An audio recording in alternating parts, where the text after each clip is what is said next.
19 আসনের এমপি পদপ্রার্থী জনাব আফজাল হোসেন, ঢাকা পৌরসভার সম্মানিত মেয়র প্রার্থী সাবেক প্যানেল মেয়র মজলুম জননেতা জনাব হাসান মাহবুব মাস্টার সহ উপস্থিত নেতৃবৃন্দ, সুধীবৃন্দ, সংগ্রামী জনতা, সাভারবাসী ভাইরাবার, আসসালামু আলাইকুম।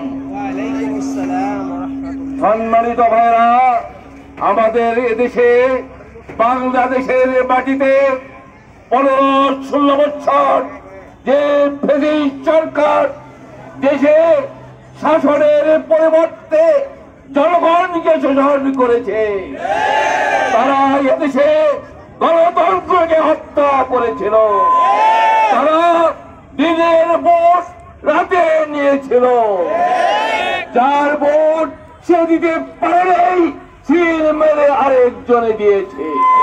সম্মানিত ভাইরা, তারা হাজার হাজার কোটি টাকা বাংলাদেশ থেকে বিদেশে পাচার করেছে, তারা বৈষম্যপূর্ণ সমাজ ব্যবস্থা কায়েম করে বাংলাদেশকে ভুটান সেকেন্ড বাড়িয়ে বাংলাদেশকে করোনা রাষ্ট্রে পরিণত করে ভারতের হাতে এদেশকে তুলে দেওয়ার ষড়যন্ত্র করেছিল।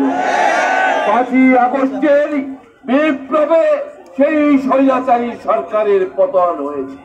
এদেশের মানুষ, দেশবাসী আশা করেছিল অন্তর্বর্তীকালীন সরকারের মাধ্যমে অবাধ সুষ্ঠু নির্বাচন হবে, যার ভোট সে দিতে পারবে, দিনের ভোট দিতে হবে।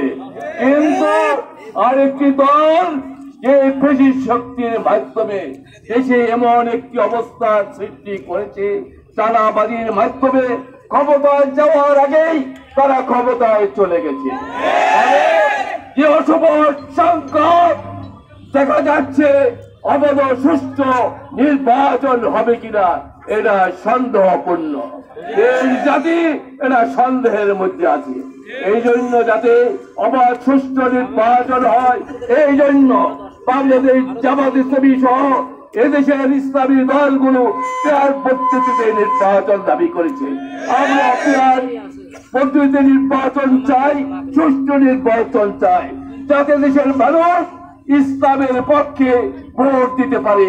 সেই আশা প্রত্যাশা রেখেই আমি আমার বক্তব্য এখানে শেষ করছি। আসসালামু আলাইকুম।